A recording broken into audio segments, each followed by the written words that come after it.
Hello everyone, welcome to my channel agriculture वाला में हार्दिक स्वागत है, अभिनंदन है। आज हम लोग कृषि शस्य विज्ञान 2022 का पेपर देखेंगे। इससे पहले हम लोग 2024 का 2023 का पेपर करा चुके हैं। आप प्लेलिस्ट में जाकर देख लो। क्या है, निम्नलिखित में कौन सी फसल है दलहनी फसल है? तो धान, मक्का, आलू, बरसीम। बरसीम एक हमारी दलहनी फसल है, मतलब एक हमारी दलहनी और अदलहनी फसल छाँटने पे भी क्वेश्चन आता है। तो धान का साइंटिफिक नेम ओराइजा सटाइवस होता है। मक्का का साइंटिफिक नेम ओराइजा जिया मेज होता है। आलू का सोलेनम टिबोरेसम होता है। बरसीम का ट्राइफोलियम अलेक्जेंडर होता है। कृषि के लिए सबसे अच्छी मृदा कौन सी होती है? सबसे पहले आप लोग दोमट मृदा लगाओगे। जब दोमट मृदा ऑप्शन नहीं होगा तो आप लोग जलोढ़ मृदा ऑप्शन ही लगाओगे, बता रखा। ये दोनों क्वेश्चन पेपर में हर 21 में 23 में भी इससे क्वेश्चन आया, 24 में भी इससे क्वेश्चन आया और 22 में भी इससे क्वेश्चन आया और अगली बार भी इससे क्वेश्चन आएगा। अगला है, निम्नलिखित पोषक तत्वों के लिए किसकी कमी के लक्षण पौधों की शीर्ष कलिका। शीर्ष मता होता ऊपरी पत्ते पर के। तो आपके कहीं ऑप्शन पे जिंक और बोरान दोनों दिए होते हैं कि जिंक और बोरान दोनों दिए होते रखे। तो आप डिपेंड करता आप उस पर, तो आप इसमें जिंक भी लगा सकते हैं, बोरान भी लगा सकते रखे हैं। तो मैं तो क्लियर मानूंगा, बोरान को राइट आंसर मानूंगा कि बोरान की कमी। आप लोग जिंक मत लगाना, आप लोग बोरान की कमी से लगाना। ओके। अगला है, जैविक खाद का उदाहरण क्या होता है? खली। खली हमारी जैविक खाद होते हैं। निम्न में से कौन सी हरी खाद की फसल नहीं है? सनई भी हुई, ढेंचा भी है, लुबिया भी। तो मक्का हमारी हरी फसल नहीं है। अगला, सोयाबीन का वैज्ञानिक नेम तो ग्लाइसिन मैक्स होता है। मतलब एक सोयाबीन साइंटिफिक नेम से हर बार पेपर में एक क्वेश्चन आता है। कान्हा या लाल सनोक किस फसल में लगता है? गन्ने की फसल में लगता है। गन्ने का साइंटिफिक नेम हमारा सेकेरम ऑफिसिनेरम होता है। अगला है, द्वितीयक पोषक तत्व का एक उदाहरण लिखिए। तो द्वितीयक पोषक तत्व कैल्शियम और मैग्नीशियम होते हैं। कौन होता है? कैल्शियम एवं मैग्नीशियम होते हैं। मृदा सोयल किस भाषा का शब्द है? तो मृदा हमारा एक लैटिन भाषा का शब्द है। किससे? लैटिन भाषा के सोलम से लिया। किससे लिया गया? सोलम से लिया गया।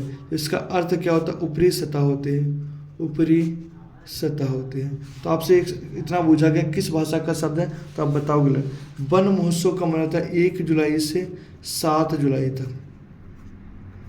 1 जुलाई से 7 जुलाई तक मनाया था। एक तिलहनी और एक दलहनी फसल का नाम। तो तिलहनी जिससे हमें तेल प्राप्त होता है, तुरई हो गया, सरसों हो गया, तिल हो गया, सूरजमुखी हो गया, कुसुम हो गया। दलहनी मूंग, उड़द, अरहर, चना, लोबिया, ये सब कैसे दलहनी और तिलहनी फसल है। अगला, सोयाबीन और सरसों की दो प्रजातियां लिखे। तो सोयाबीन की PK 472-1 और GS 715। आपको ये हेडिंग के रूप में लिखना है, फिर इसके अंदर भी आपको कुछ ना कुछ लिखना होता है। सरसों की वरुणा, वसंती, माया, नरेंद्र राय। वरुणा, वसंती, माया, नरेंद्र राय। मृदा गठन के 2 महत्व लिखना है। मृदा कृषि और हमारी खाद्य प्रणाली की एक नींव है। कि मृदा कृषि और हमारी खाद्य प्रणाली की नींव है। मृदा स्वस्थ और जीवन शक्ति, मजबूत फसल उत्पादन और खेती के लिए और टिकाऊ भविष्य के लिए पूर्व आवश्यक होती है। अगला हमारा है कि मृदा में पोषक तत्व प्राप्त होने के 2 साधन लिखे। तो नाइट्रोजन, फास्फोरस, पोटास उर्वरकों के साथ साथ जैविक खाद, कंपोस्ट, गोबर की खाद और हरी खाद जैसे जैव उर्वरक के प्रयोग के साथ साथ सूक्ष्म और गौण पोषक तत्व का इस्तेमाल करना चाहिए।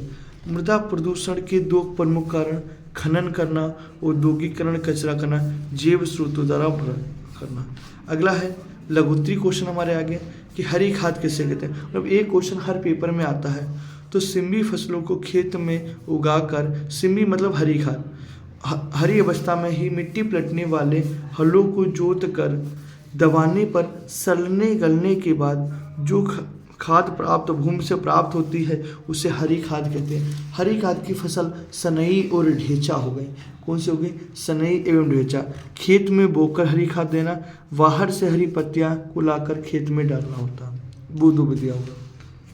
अगला, हरी खाद के लाभ तो निम्नलिखित लाभ होते हैं। नंबर 1, इसके द्वारा भूमि को ताज़ा जीवाश्म पदार्थ काफ़ी मात्रा में प्राप्त होता है।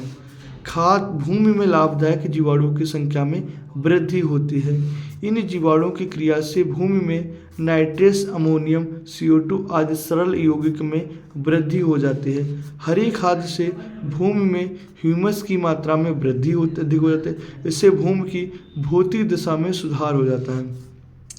भूमि पर हरी खाद बोने पर भूमि का कटाव रुक जाता है। क्या होता है? भूमि का कटाव रुक जाता है। आधुनिक कृषि का पर्यावरण पर प्रभाव। निसंदेह आधुनिक तथा गहन कृषि के साधनों से देश में हरित क्रांति आव्र तथा विभिन्न खाद्यान्नों के उत्पादन में असाधारण वृद्धि हुई है, किंतु इसके साथ ही कृषि कार्यों में रासायनिक उर्वरकों तथा कीटनाशकों के अभियंत्रण प्रयोग का पर्यावरण पर अत्यंत प्रतिकूल प्रभाव पड़ा है।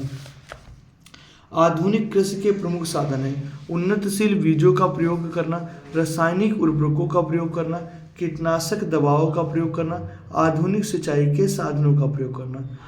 फिर क्या है? मृदा के प्रमुख भौतिक दशाओं का होता है। तो भूमि का रंग, भूमि का गठन, मृदा संरचना। तो मृदा कणों की व्यवस्था को मृदा संरचना कहते हैं।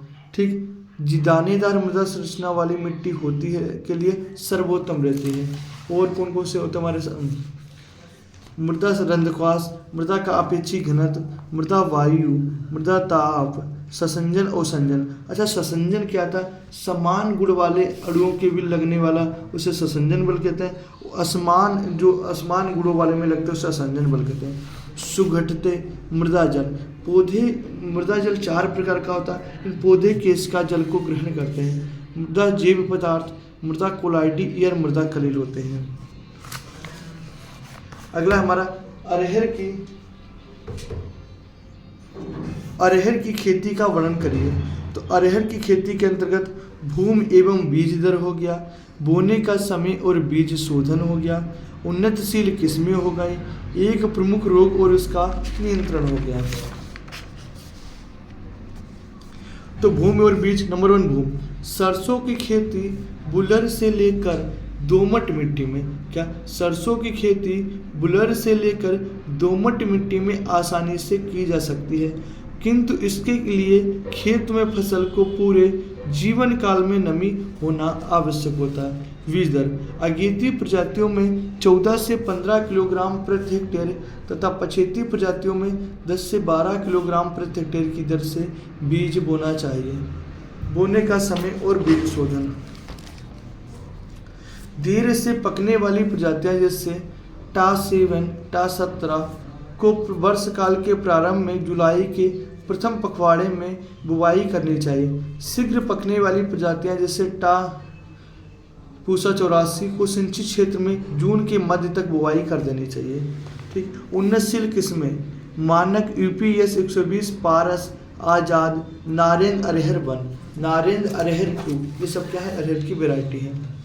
एक प्रमुख रोग का नाम फली वेदक। इस कीट की फली वेदक, ये क्या हो गया? हमारा कीट हो गया फली वेदक। घुसकर दानों को खाते हैं रखे, इसे डाइमेथॉइड। यहाँ पे रोग की जगह पे कीट है। ओके, अब आलू की खेती। तो आलू का साइंटिफिक नेम हमारा सोलेनम ट्यूबेरोसम होता। आलू का साइंटिफिक नेम हमारा सोलेनम ट्यूबेरोसम होता है। ठीक, तो बीज दर। आलू की 1 हेक्टेयर फसल के लिए 20 से 25 कुंटल 2.5 से 3 सेंटीमीटर आकार वाला कंद पर्याप्त होता है। 20 से 25 कुंटल कंदों की प्रति हेक्टेयर मात्रा। सुगठते कंदों को आकार पंक्ति से पंक्ति पौधों की दूरी पर निर्भर करता है। बीज उपचार। आलू समूचा बोया जाता है तो उससे पूर्व बीज को 0.25% के एरिटान या टेफोसान के घोल में कम से कम 5 मिनट आवश्यक डुबोना चाहिए। कितने मिनट? 5 मिनट आवश्यक बोना चाहिए। खाद। तो आलू के लिए गोबर की खाद 100 कुंटल प्रति हेक्टेयर, कंपोस्ट और फास्फोरस हमारे 80 से 100 किलोग्राम और पोटास 80 से 100 किलोग्राम होते रहते। राइजोबियम के साथ नाइट्रोजन और फास्फोरस के साथ होने चाहिए। सिंचाई किसे कहते हैं? सिंचाई 8 से 10 सिंचाई क्या सकता पर्दे सिंचाई हल्की करनी चाहिए। ठीक, और अगर आप लोगों को ये पेपर पूरा समझ में आया हो तो एक बार क्लास को लाइक करना, शेयर करना।